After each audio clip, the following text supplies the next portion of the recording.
welcome to Catholic Chicago on WNDZ 750 AM. But today's special program, Catholic Schools Today. Father Greg Sakowitz, the rector of Holy Name Cathedral in Chicago, and co-host in person, Dr. Jim Rigg, superintendent of Catholic Schools for the Archdiocese. And what makes today special, well, first of all, we are social distancing, 9 feet apart.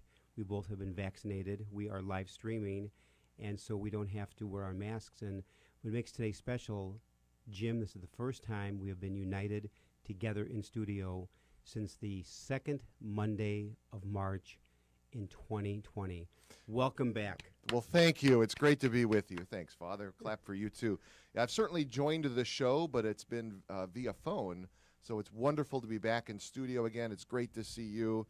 And as you said, we are both fully vaccinated and sitting 9 feet apart, so hopefully that's far enough away to meet regulations. What is amazing, when we had that program back in March of 2020, and word had gotten out that this weekend, around March 14th or 15th, the shutdown, closed down schools, parishes, businesses, everything.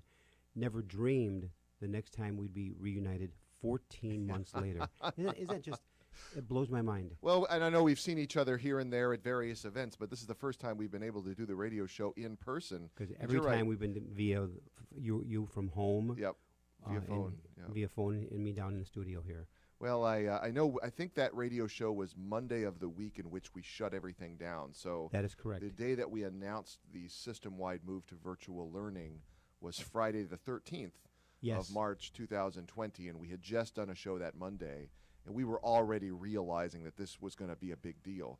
But as you recall, I mean, I think we all thought the move to virtual was just going to be 2 or 3 weeks. Remember when it started on that Saturday or Sunday, March 14th or 15th, it was until April 7th.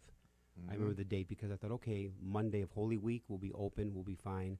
All of a sudden, April 30th, it got pushed back to April 30th, May 30th, and then finally opened up around June 15th, partially, and here we are a year later. But of course, by the grace of God, we were able to get all of our Catholic schools open for in-person instruction in August, and we've done a great job, I think, since then. I mean, it hasn't always been easy, but really, as we wrap up this school year, it is amazing to think that we have been able to keep students and staff members safe for almost 9 months of in-person instruction this year amidst an unprecedented global pandemic. So hats off to you, your administration, the faculty, the principals, the teachers.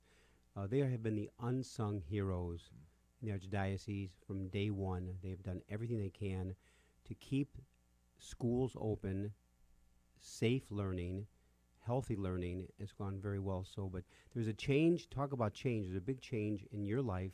You'll be leaving the Archdiocese of Chicago the end of June, and then moving to the Archdiocese of Miami as the superintendent of schools. Correct. Yeah. Thanks, Father. So it's a bittersweet transition. I really have enjoyed my 5.5 or so years here in the Archdiocese of Chicago. But as was publicly announced now about a month ago, I've accepted the position of Secretary of Education and Superintendent of Schools for the Archdiocese of Miami, Florida. So my family and I will be moving southward, and we've already got a beachfront property picked out. No, I'm just kidding. We haven't even started shopping, but looking forward to the warmer winters down in southern Florida. Now, how big is the diocese school-wise in Miami? So it serves about 35,000 kids, so it's a good-sized school system down there.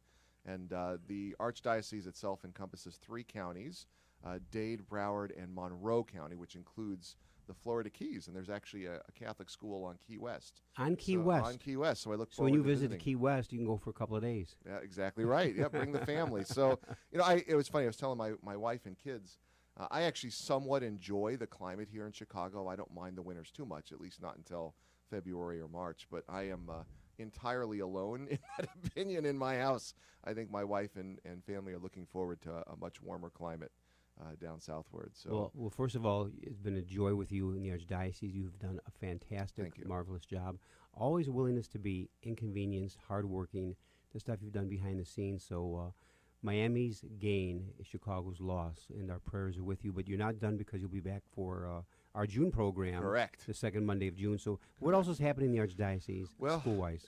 We are wrapping up the school year, so we are in end of school year mode. We have graduations and award ceremonies and baccalaureate masses happening in many of our schools, and we're getting ready to vaccinate kids. So you've probably heard that we're expecting this week that the Pfizer vaccine will be approved for children as young as 12. And so that would basically encompass our junior high age children as well as all of our high schoolers. So we are already working with local health departments and pharmacies and clinics on a potential rollout of vaccines for children as young as 12. Now, the children will be vaccinated in school? Sometimes. So we're looking at taking a similar approach as we did with employees, where we're setting up various sites around the Archdiocese, as well as just directing families to work with their pediatricians and local pharmacies and clinics. So we're going to hope to try to get as many children vaccinated as possible. Obviously, we can't force people to receive the vaccine, but we're hoping that most of our families will proceed with having their children vaccinated. And that begins the rollout hopefully even this week. Yeah, we'll see. We're hoping that the Pfizer vaccine will receive final approval this week, and then the vaccinations would start sometimes in the days to follow. Yep. That's amazing. What else is happening in the Archdiocese? There's so much. We only have a couple of minutes left in our segment. Sure. So I'll mention this one. So every year we give out a set of awards called the Heart of the School Awards, which are meant to recognize outstanding Catholic school teachers, principals, and staff members. And this year, because of the incredible work being done in all of our schools to sustain in-person instruction, we decided to give the Heart of the School Awards to every single one of our Catholic school employees, because all of them deserve recognition for their heroic work. That's a great idea, this year. Jim. It's hard to pick one person out or two people out, so everybody, when does it actually happen? So we announced it last week. We have a video that we've sent out via social media, and I believe it's on our website, that recognizes our employees and contains about 12 or 13 individuals, including you, just conveying Thank you for thanks. asking me to do it. So the Cardinal and Sister Jean from Loyola and a set of other folks from throughout the Archdiocese just conveying their gratitude to our hardworking Catholic school employees. So are people able to see that online now? I believe so. I know that it's on the YouTube channel of the Catholic schools, and I sent it out via social media. I'm not sure if it's been formally posted to our website, but we can look into that. So when that does happen, how can people pick it up? Go to the school website. Yep. If you and the title again would be the Heart of the Schools Award for the 2020-2021 school year, given to every single one of our Catholic school teachers, principals, and support staff members for their heroic work this year. I think on that note, take us to break. Happy to do that. And So it's great to say that with you in studio. Dr. Jim Rigg, take us to break. yes. So we will be right back. We've got a great show ahead. We're going to start by talking about the Golden Apple Awards for Excellence.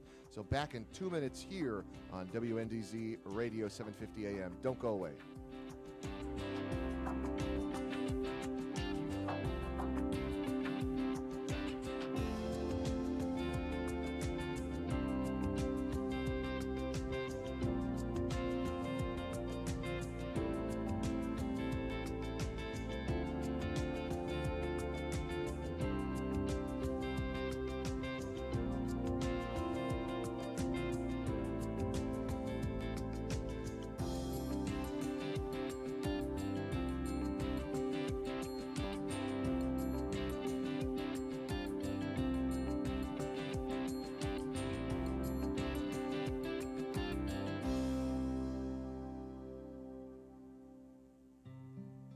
Hey, it's Timothy Johnston here from Liturgy Training Publications.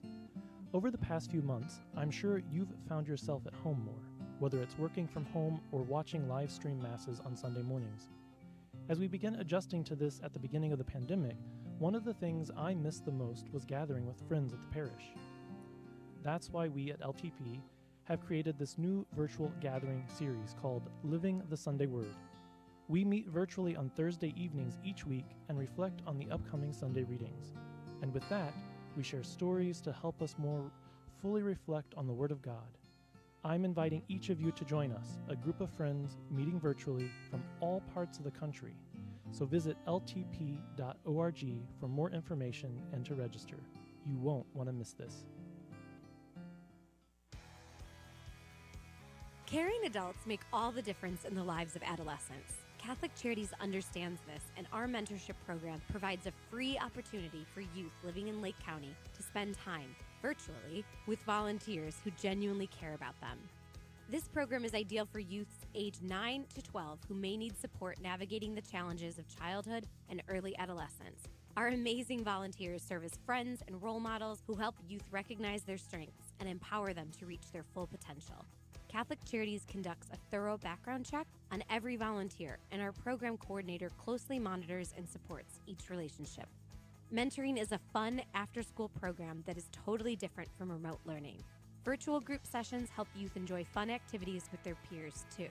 We're connecting youth with great role models. Join us today. To learn more, call 312-937-3375. That's 312-937-3375.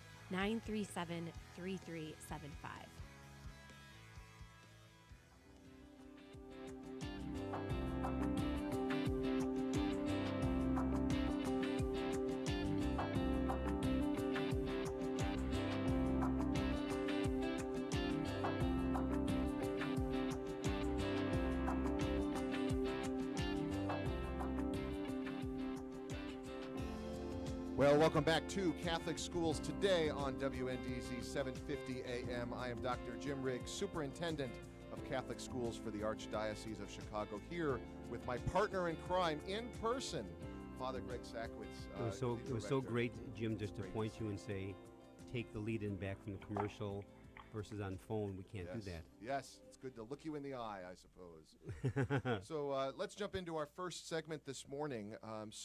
This is the time of year where we recognize outstanding educators, and I've already talked about just the incredibly heroic work of all of our Catholic school employees this year.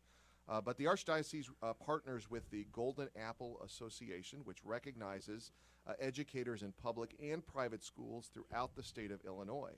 And on Friday, one of our principals, a principal of a Catholic school, was recognized with the prestigious Stanley Golder Leadership Award, Golden Apple Leadership Award. That principal is Dr. Michael Audiotti, who is the principal of Cristo Rey San Martin Prep in Waukegan, Illinois. So there was a big event up at Cristo Rey on Friday for Dr. Audiotti, and it's a great principal and very deserving of this award. But at the same time, a number of our teachers were also selected as finalists for the Golden Apple Award for Excellence in Teaching. Statewide, 32 preschool through third grade teachers were selected amongst public and private schools. And that's only 4.5% of the more than 700 nominations received throughout the state. And one of our teachers was selected as a finalist, specifically Sandy Holbach, who is from St. Edward's School in Chicago, selected as a finalist for that Golden Apple Award for Excellence in Teaching. She is the preschool teacher at St. Edward, and I believe we have Sandy on the phone today, along with Sarah Lassica, who is the principal of St. Edward's School. So Sandy and Sarah, do we have you on? Yes, I'm here. Good morning. Good morning. First of all, congratulations, Sandy. That's an incredible achievement to be a finalist, one of the 32 out of 700 nominations. So that merit alone, congratulations to you, Sandy. Thank you. I was completely humbled and honored and very, very surprised.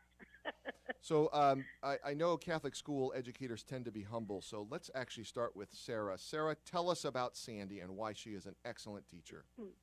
Oh, Sandy is just an absolutely fantastic teacher. I think what really sets Sandy apart from all the teachers that I've known throughout my career is that she really goes after looking at the whole child. So it's not just, are they academically ready for kindergarten, but she looks at the social emotional learning of the students. She creates this really deep, strong partnership with the parents, knowing that they are the first teachers of their children and working with them to create a really wonderful start to their school education. So 3-year-old, 4-year-old preschool is obviously usually the first time our little ones come to a formal school setting.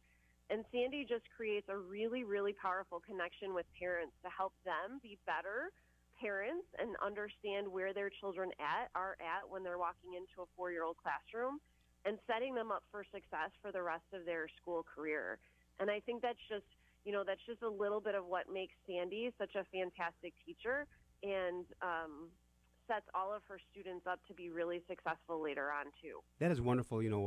Sandy, you've just been given many, many accolades by your principal, Sarah. Now, teaching never happens in a vacuum. Give us your background that led up to the whole teaching as a career or vocation. Well, actually, my background starts, ironically enough, here at St. Edward School. I am an alumni of St. Edward. I went to St. Edward School myself. My family has been a part of the St. Edward community for almost 50 years. Did you start back in kindergarten? I started at St. Edward in first grade. First grade? Yeah. Unbelievable. Started in first grade. And then, so as I grew, I went on to Catholic high school and Catholic college. My undergrad is also in social work. So I always had thought I wanted to be a school social worker. And once I got into the classroom, getting some experience just being in a school setting, I realized the importance of being with our students every single day, not just seeing them in a counselor's office maybe once a week. So I went then instead of getting my master's in social work, I went on to get my master's in teaching. And of course, where better to start my teaching career than at St. Edward, where I had grown to love the community so much. And my husband and I were married at St. Edward. I've had 3 children who have all attended St. Edward and graduated from St. Edward, and now they've gone on to other Catholic high schools. My oldest children are actually already out of college. But you sound about like 29 years old. You were married when you were 11. Wow, that's amazing. Yes. But a question also, Sandy, along those lines is, was there a particular teacher during your grammar school days at St. Edward's that you'd look at him or her and say, I kind of want to be like you? I know you talked about social work, but was there a particular teacher that just really touched your heart and your life? There were so many teachers that I had at St. Edward. And of course, when I was at St. Edward, I was fortunate enough to have the Springfield Dominican Sisters, who were such a huge influence and an impact here at St. Edward. And my 5th grade teacher, Sister Jean Michael. I absolutely loved her, and she was absolutely phenomenal and so encouraging and so caring and loving.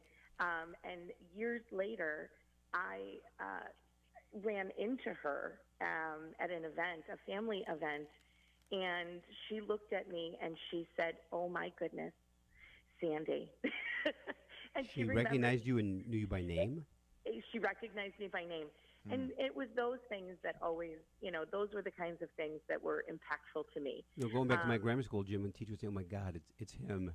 Is your grammar school back in the the mid 1800s, right. Father Greg? Sorry, I haven't had a chance to pick on you in person for so long, Father Greg. 19th century. That's great. Well, this is such an honor for you, Sandy. I don't think many people realize how competitive the Golden Apple Awards are and how rigorous the application and vetting process is. I mean, it takes several weeks, and they send people out to actually observe. It really is a big deal. Sarah, tell us a little bit about how this honor has been received by the students and the families, your pastor, Father Dominic. How has everybody responded to this? Oh, everybody is absolutely thrilled, and we're so proud of Sandy. And it's just wonderful that we've been able to recognize her accomplishments in this way. And I will tell you that when we were going through everything was virtual this year. So even the Golden Apple interviews and their observation of Sandy was all virtual, which she just handled absolutely wonderfully, having a camera in her classroom and working around me, filming her while they were observing her teach. But the students and the parents and her colleagues, I was able to listen into those conversations that they were having with the Golden Apple team. And it was just absolutely, it was almost, I got goosebumps, the way they were describing the impact that she's had on their lives. And it was absolutely phenomenal. And I wish Sandy had been able to hear that part of it. But I know she feels all of the love and support that we've been able to give her this spring. Well, it's a wonderful accomplishment. Sandy, why don't we go back to you? So you've talked a little bit about your background as a teacher and all of the great things that you're getting done there.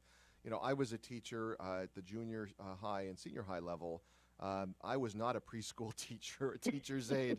And then I remember in my first years as a principal feeling a little bit of panic as I walked in there and faced a classroom full of 3 and 4-year-olds. Why preschool? Why is early education your calling, and why is it so important? Early education is the foundation for everything that we are setting our children up to do, not only in their educational careers and journeys, but in life. I often refer back to a poem that I used to use when I was in kindergarten.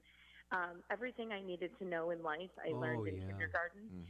And, it's, hold hands when you cross the street, share the cookie.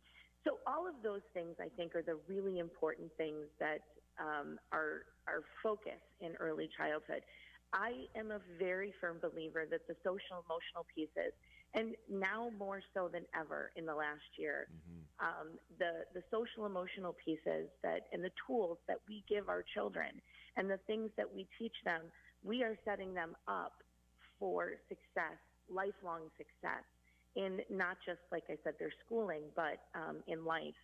So I really believe that the social emotional pieces are the pieces that are the focus of our early childhood program. And, just a few weeks ago, I had gone into Mrs. Lasica's office and I said, I really, really think that we need a social emotional curriculum. I think that given everything that's gone on in our world and that the children have had to deal with, I think it's important not only for our littlest learners, but I think it's important for all of our children moving forward that we give them the opportunities to do things. I mean, let's face it, our times have changed. Times have changed and things are different. And, given that the behavior of our students has changed, the lives of our students have changed. And there's lots of reasons for those things. I mean, technology is one thing and exposure to things is another. But I think what's important is that we start to recognize that. We change our perspectives a little bit and understand what our children are dealing with when they come into the classroom. So, Sandy, let me, if I could just interrupt you there for a minute. We need to go to a break, but I want to continue this conversation, and I particularly want to hear more about what it's like to teach preschool-age kids amidst the pandemic.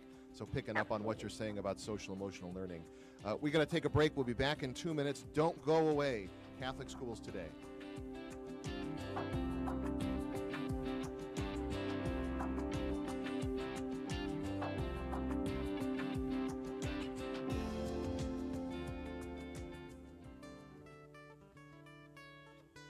Throughout our nation and our world, people of all faiths have recently been joining fervently in all kinds of prayer.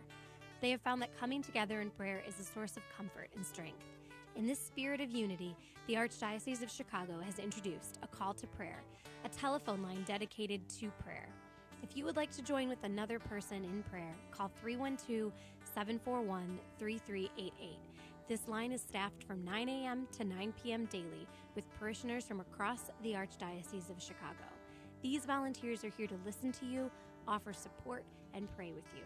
A call to prayer includes a 24-hour voicemail and email options as well.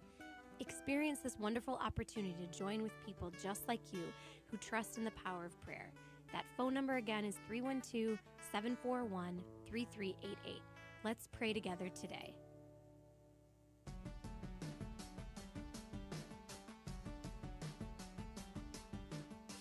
Hello, I'm Cardinal Blaise Supich. I got my COVID-19 vaccination, and you should too. It took just a few seconds and was painless. The Food and Drug Administration determined the new vaccines are safe and effective, and the Holy See, as well as the United States Conference of Catholic Bishops, has concluded getting the COVID-19 vaccine is an act of love of our neighbor and part of our moral responsibility for the common good. We have lived with the pandemic for many months, and I know we're all getting tired of it. Vaccination is one of the most important ways you can protect your health and the lives of those you love and help bring the pandemic under control. When it is your turn, I urge you to be vaccinated. And remember to do your part by wearing a mask, washing your hands, and watching your distance. Thank you, and God bless you all.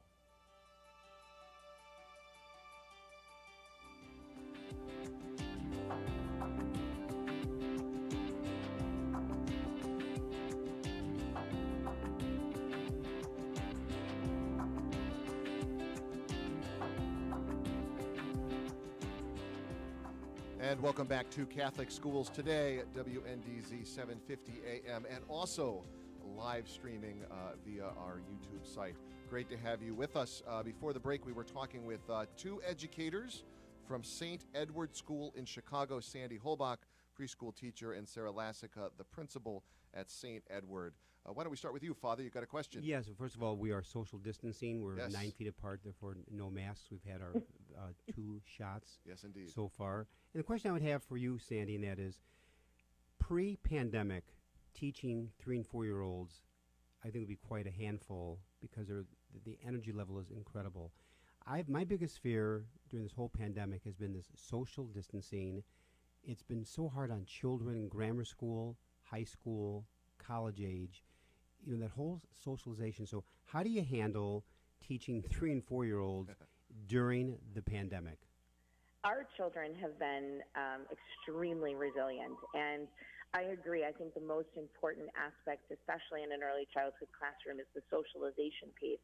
That's where they learn how to do everything, from the problem solving to every single skill, learning to focus and pay attention and learning through play. Our children learn most effectively through play. And I think because of the technology, increase in technology that we have, and I think technology is wonderful. But again, just as in all things, there's a time and a place for everything, and our children need to have that interaction. So it was extremely rewarding this year to find different ways. I'm not going to lie, I panicked a little bit in August thinking, oh my goodness, how am I going to keep them away from each other? How am I going to do this? Stan, I have to ask you this. I hate to interrupt, and that is, but how do you have children of that age socializing when they have to be apart? I mean, when I was back in 3, 4, 5-year-old kid, even through grammar school, you're close.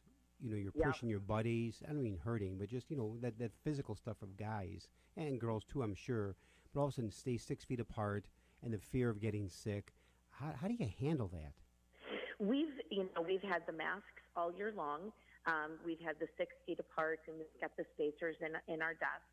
And each child this year, what we ended up doing was getting them their own supplies and their own kind of play bin.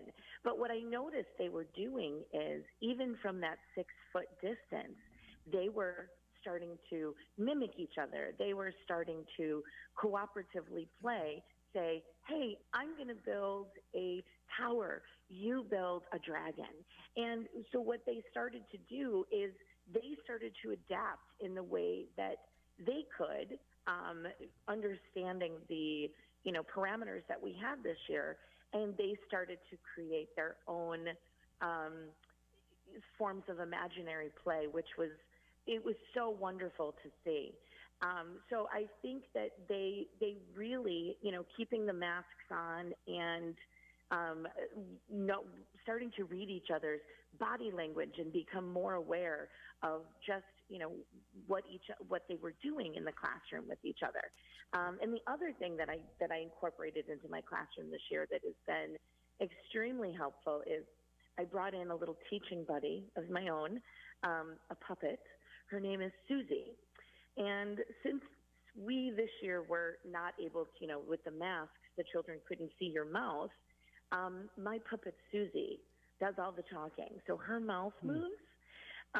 So the children have actually started to form that relationship and take cues from Susie, our classroom puppet, who gives them instruction and does lessons with them and talks about their weekends with them and has snack with them and really is incorporated into everything that they're doing on a daily basis in the classroom. It sounds like Susie should be a co-recipient of a Yeah. finalist award for the Golden Apple.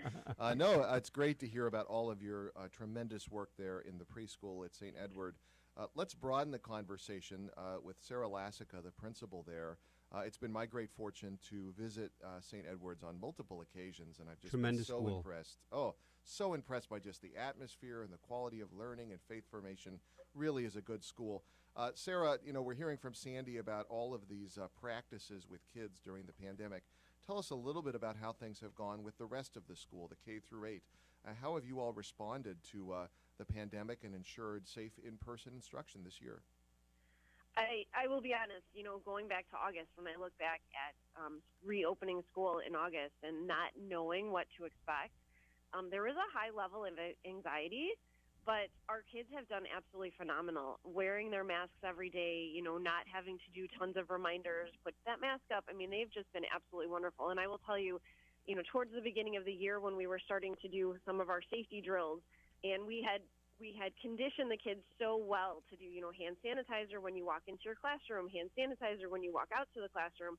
We're practicing our fire drills, and they're doing hand sanitizer on the way out. And we're like, no, not on a fire drill. So they just really picked up all of the health and safety procedures so well and so quickly in the beginning of the year that we've really had, for the most part, a very smooth, very successful in learning school year this year. And I am so proud, because it's not just the students, it's the staff, it's the teachers, it's the parents and the families that have all supported these health and safety protocols so well that it's made for a successful school year all around. The question I would have for you, Sarah, and that is, when you open a school year, on a typical year, which is no such thing as a typical year, there's a lot of stress and a lot to do, a lot of pulling things together.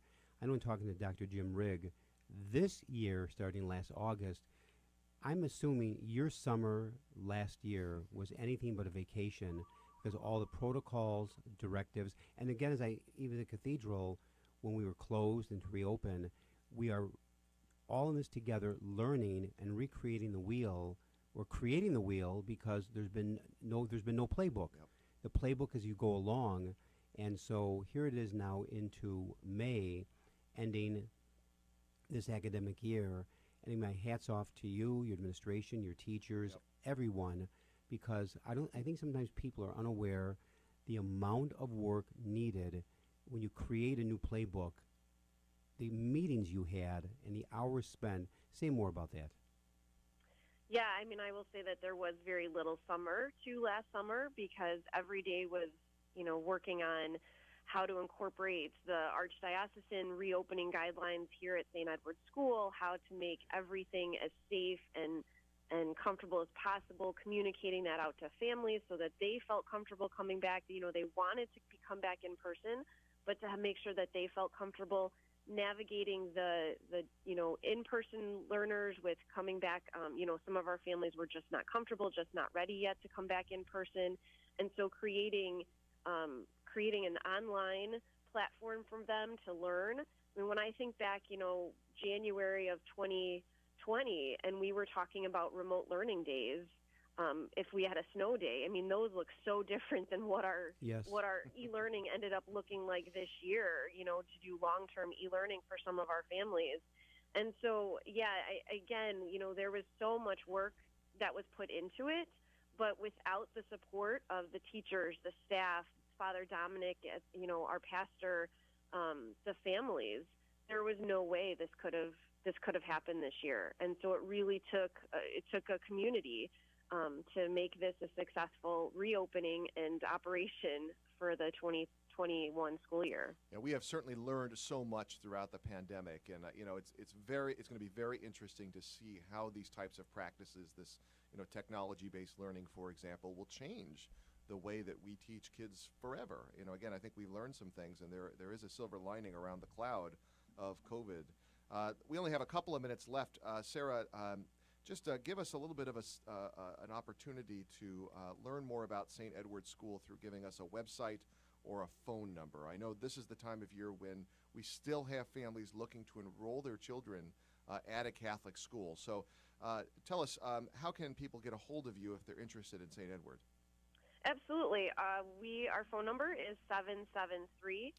773-736-9133. One more time, Sarah.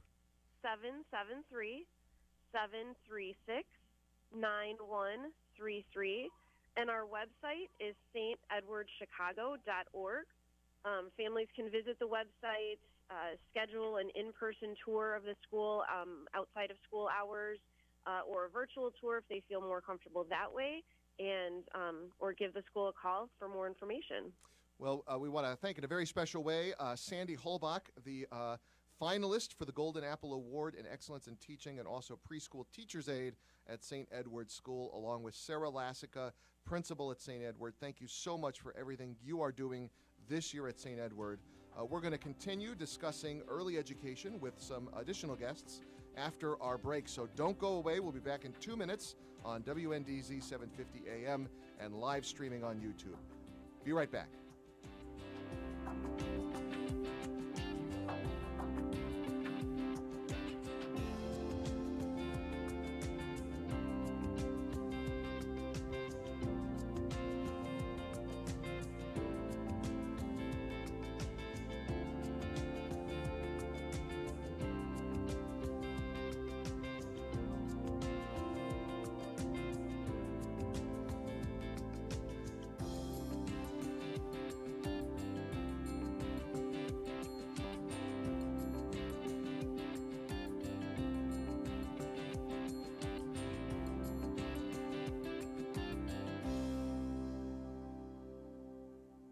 The cemetery ministry is a core ministry of our Catholic faith tied to the corporal works of mercy. It's comforting to know that our Catholic cemeteries are caring for the remains of our loved ones awaiting the resurrection.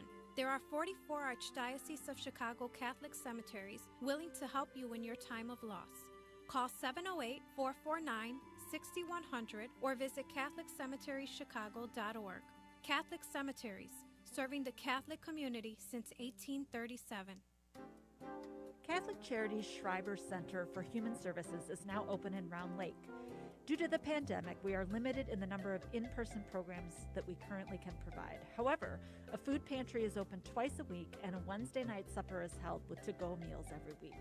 A wide range of senior services are now offered as well. If we can assist you or someone you know, please call us at 847-546-5733. That's 847-546-5733. Before, during, and after COVID-19, Catholic Charities is here for you.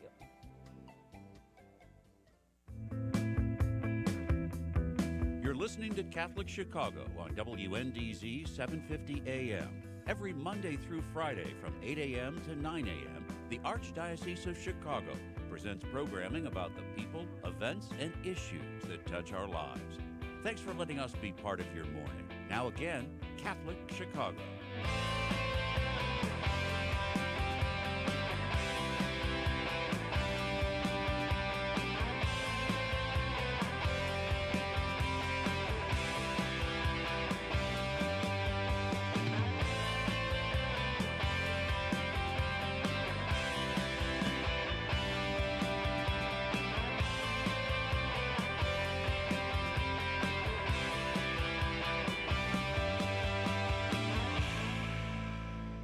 And welcome back to WNDZ 750 AM and live streaming on YouTube. This is Catholic Schools Today. I'm Dr. Jim Riggs, Superintendent of Catholic Schools for the Archdiocese, here with my co-host, Father Greg Sackwitz, Cathedral Partner Director. in crime. Partner in crime. And Father, of course, this is the Monday after Mother's Day. So a special blessing and word of gratitude to all of our Catholic school moms out there for everything they do every day to support their children in our schools. And also remember in a special way, our moms and grandmas who have gone home to God. Amen. This would have been my second Mother's Day without Mom. Died in January of 2020. And it's hard. It is. My really first Mother's Day following the passing of my mother your mom last May. passed it was because about the same time. Yeah, it was the end of last May. Yep, Exactly. And my mother was 4 months before that. And it, so our moms they're both with God, singing with the angels. And Yes. but again, it was wonderful. I spent time yesterday at the cemetery. And I'll tell you, for May 9th, it was cold yesterday morning. Oh, yes. It was, and the week before was 85 degrees. Take us to our next segment there, Jim. Happy to. So picking up on kind of this vein of early education, the Archdiocese of Chicago is partnering with the University of Notre Dame's Alliance for Catholic Education on a pilot program called Early Childhood Language Intensive Program, or ECLIP. The pilot program will bring the language program to 10 Catholic schools. These 10 Catholic schools have selected a language, Spanish, Polish, or Mandarin Chinese, that best suits their school community's needs. So this is an exciting new effort happening, a partnership between the Office of Catholic Schools and the Alliance for Catholic Education at Notre Dame. Looking forward to great things out of this program. And we have 3 guests joining us via phone. We have Erica Gallardo, who's a member of my staff, also Hispanic Engagement and Outreach Manager for the Office of Catholic Schools. We have Dr. Katie Lyken, who is the Director of English as a New Language and Catholic School Advantage at the ACE program at Notre Dame. And then we have Georgina Luke. I hope I said your name correctly, Georgina. She is a teacher's aide at St. Nicholas of Tolentine School in Chicago. So Erica, Katie, Georgina, are you with us this morning? Yes, I'm here. Wonderful. Good morning to all. Good morning. So why don't we start with you, Erica? Tell us a little bit about ECLIP. So thank you so much for having us and talk about this great new program. So what it will be is like the program name states, right? It's an intensive language program. So students will be exposed to anywhere from 30 minutes to an hour of language instruction in the preferred language as requested by the school every day. We know that students who are strengthened in their home language, you know, early on will go on to do really well through their career in schools. So this is an opportunity to preserve that home language, to preserve also, you know, the culture as well. So it's a combination of a language and culture program so that families will feel welcome in their school communities. And then, Dr. Katie, you are the Director of the English as a New Language and Catholic School Advantage. Say more about what you do exactly and how this all connects with the Archdiocese of Chicago now. Sure, absolutely. Good morning. Thank you for having me. First and foremost, our work here at the Alliance for Catholic Education is that we are deeply committed to the success of our culturally and linguistically diverse students. And we do that in a myriad of ways, one of which we're most excited about is this new ECLIP program, because it really, really taps into kind of this knowledge base and this research base around how to best serve our culturally and linguistically diverse children. And so we're thrilled to partner and to just think about what is happening in these spaces, how we can be most helpful, but really kind of what is the best ways to make our Catholic schools more sustainable, more culturally sustainable. So just in honor of Mother's Day, what a beautiful way to honor the maternal speech of our children and families and communities by having them represented in our Catholic schools. And we know that our schools do this really, really well. So it's our pleasure to be working with these 10 schools. Now, Georgina, you are a teacher's aide at St. Nicholas of Tolentine School in Chicago. How is this or will affect you and your children? I think it's going to be super beneficial. This is something that is super exciting, and I can't wait to see the outcome. You know, learning a second language for these children is going to be super helpful for them in so many ways, and I think it's going to be a great outcome. So definitely excited to see how the kids adapt to it. It's great. And of course, we know that in our schools we have great diversity. So, you know, I'm sure at St. Nicholas you have students there who speak English as a second language or a third language, and then you also have students who speak English as a first language. And so you've got this nice mix of different students of different backgrounds. Yes. And so, Erica, I would think that there are clear advantages here for both students that speak English as a first language as well as those who speak a different language as their first language. Do you agree with that, and can you talk a little bit more about it? Yes, absolutely. I totally would agree with that statement. We know that the world is becoming closer and closer, or smaller and smaller in a sense, because of, the technology advancements. So this is a way to bring a community closer together, to give exposure to children whose first language is not, whatever the target language is for that school. And it's a way to prepare them for tomorrow, right? So when they enter high school, which is more culturally diverse, or when they enter the workforce or go on to college, or, whatever the dreams are they're going to pursue, this is going to prepare them for that. But also we know that when children are strengthened in one language, they also are much stronger in a second or in a third language. So this is preparing them, for, as my principal of high school says, for college and heaven and for life, right?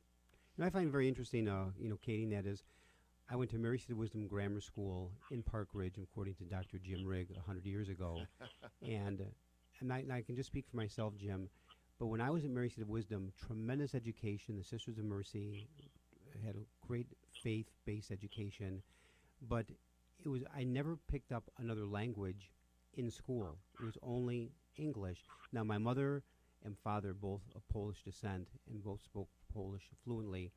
My mother tried to teach me Polish as a kid and sit home, and I'd say, Mom, not interested. I want to go out and play football and baseball, which I now really regret.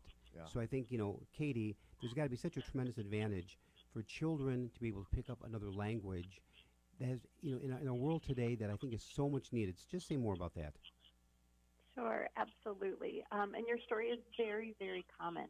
And I'm proud to say I think we've come a lot further in our world and in education about understanding the benefit of developing two languages simultaneously and honoring that.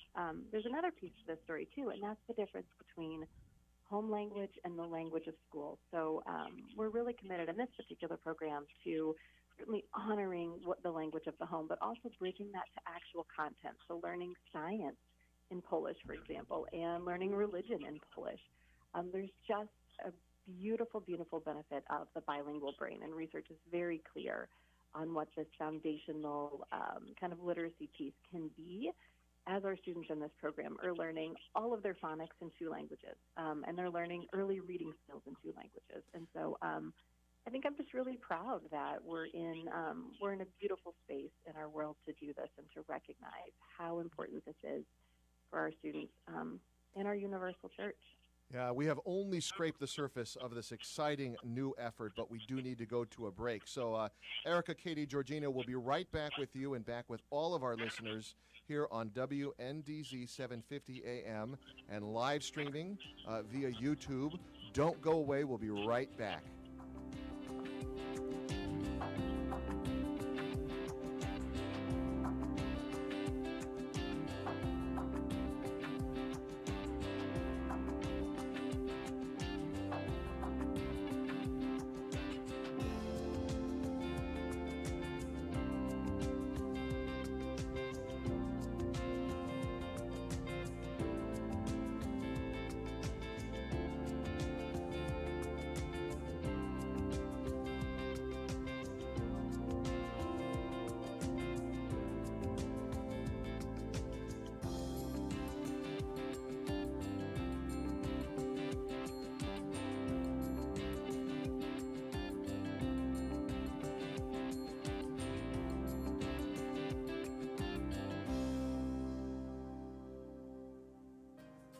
Catholic Charities After Supper Visions program helps guests of our Tuesday night supper program develop their skills as photographers.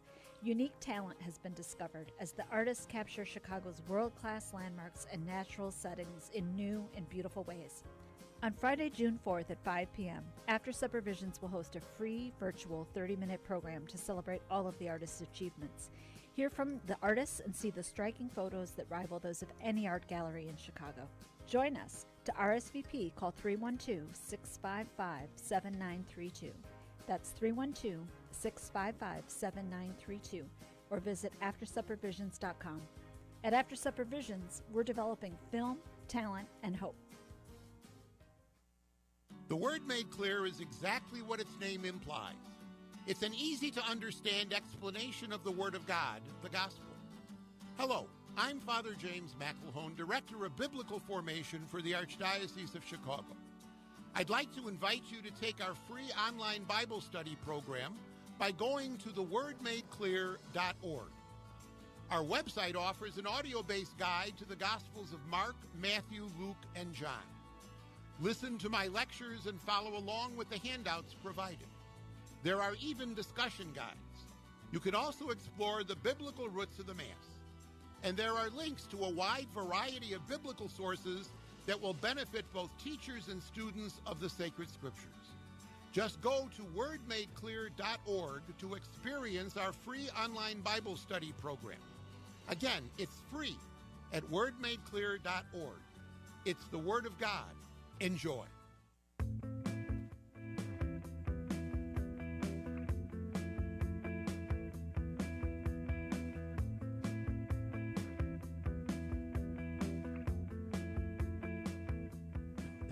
And welcome back again to Catholic Schools Today here on Catholic Chicago Radio, WNDZ 750 AM, and live streaming via YouTube. It's great to have you with us this morning.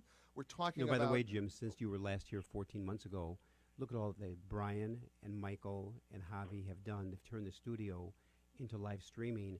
This did not exist here 14 months ago. And they've so updated the lighting, the cameras, everything's been... hats off, Michael, Javi, and Brian, who's not there back there. Indeed. Congratulations. Yes. Well Yes. done. Looks wonderful. Kudos Thank you to so all much. of you. Yeah, absolutely. And they're also modest and humble. Indeed. Yes, indeed.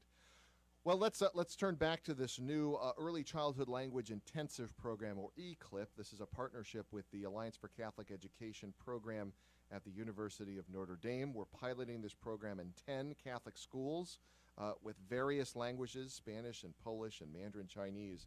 And Georgina, you are a teacher's aide at St. Nicholas of Tullantine School, Southwest Chicago. Now, I started learning Spanish as my second language, I think, when I was in junior high. And I remember it being kind of 2 steps forward, 1 step back. And I know there's a lot of research out there that shows that younger children, especially preschool-age children, are better able to pick up other languages. Do you agree with that, and do you see that as part of the approach of ECLIP? Yes, I definitely agree with that, and I honestly don't see any better age to introduce a second language to a child than preschool. At this age, they are super absorbent with anything that you teach them.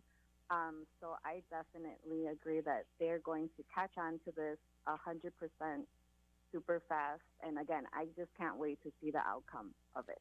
Before you ask a question, Jim, the same applies for faith. And that is when, to teach your children, a child, about God, about Jesus, about sacraments, about the faith, about caring, that you don't wait until high school for that. Right. That has to be starting early on. Keep going, Jim. Absolutely. I agree 100%.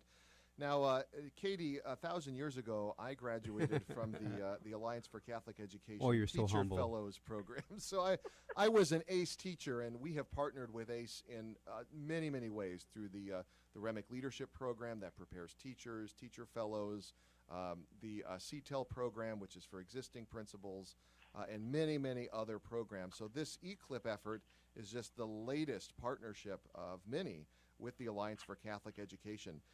Katie, can you tell us in a kind of a broad brush, tell us a little bit about ACE and what it does for Catholic education, not just here, but around the country, and in many ways around the globe? Sure, that's a great question, Jim. The Alliance for Catholic Education is so deeply committed to sustaining Catholic schools and to making God known, loved, and served. And ACE has many ways, as you mentioned, of doing this. And so from teacher formation to principal formation to kind of looking at the sustainability piece. And so my units in particular are committed to increasing Latino enrollment. We're really committed to teacher formation around students who don't speak English as a first language. And so there's just, again, there's 1,000 ways to look at this, but I'm so proud that we're taking a first step to look at preschool. I think this is kind of an untapped resource for all of our Catholic schools, and certainly one that's been impacted by COVID. So I'm just thrilled that we're looking at preschool and that we're really taking a deeper look at language development for all the reasons that we've all mentioned. I think this is a real area for growth, and we could not be happier to be doing it with the closest archdiocese to us. And Erica, I would imagine that this has got to be a draw for potential families. I mean, there are clear educational benefits to children in this program. So I would think this would be something attractive for families of various backgrounds. Do you see this as a good marketing opportunity for Catholic schools? Absolutely. We know that parents are very committed to the education of their children, and offering them to pick up and to learn how to read and write, a second language at a very early stage. This definitely has sparked a lot of interest in our school communities. We know that there has been an increase in enrollment because of the program, and some are just looking at this as an added benefit to a school they had already decided to enroll their child in. So a lot of families, a lot of great feedback coming from the families, very excited about this program. Now, along those lines, from what Erica's spoken about, Katie, the work that you do, what energizes you the most in this work? I mean, when you go to work, it's hard, and day in and day out, and there's always setbacks and problems and putting out fires. But what you're doing, what really energizes you the most? That's a wonderful question. Thank you. We talk about what That's gets why us out of bed. That's why I get the big bucks. What gets us out of bed in the morning, right? What Exactly. animates us? I think Exactly it's right. multiple levels. Number one, my own family, right? Watching the own cultural linguistic diversity within my own family, watching my own children develop in two languages. I think the second piece is just commitment to my own community here in South Bend and moving that outward. We have started our own dual language school here in South Bend, and so to watch my own child, she's been going to school in Spanish at Holy Cross School 90% of her day for the last 4 years. And to see not just her brain certainly developing, which is fascinating, but to watch my child and this whole community come together. In our particular program, we are infinitely fascinated by how the infusion of language and culture has impacted the parish and the growth of the parish. But more than that, how it's changing the way in which our children come to know and see each other, right? So we have this beautiful universal table of faith, a shared culture in that regard. But what does it mean when you look at a classroom and you see half of your children come from Spanish-speaking backgrounds and half come from English-speaking backgrounds, and how they interact with each other? Pope Francis calls this, right, the culture of engagement. I have something good to give to you, and you have something good to give to me. And so we often say, I can't at this point fix the adults in our country, but we can certainly shape the ways in which our children come to know difference and they come to know the other. And so honestly, what gets me out of bed in the morning is the hope that through coming to know culture and language and faith better, we are better preparing future saints.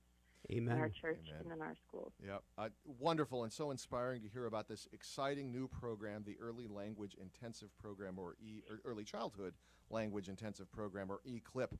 We do need to bring our program to a close today, so we want to thank, in a special way, Erica Gallardo, Hispanic Engagement and Outreach Manager for the Archdiocese, Dr. Katie Lycon, Director of English as a New Language for the ACE program at Notre Dame, and Georgina Luke, a Teacher's Aide at St. Nicholas of Tolentine School.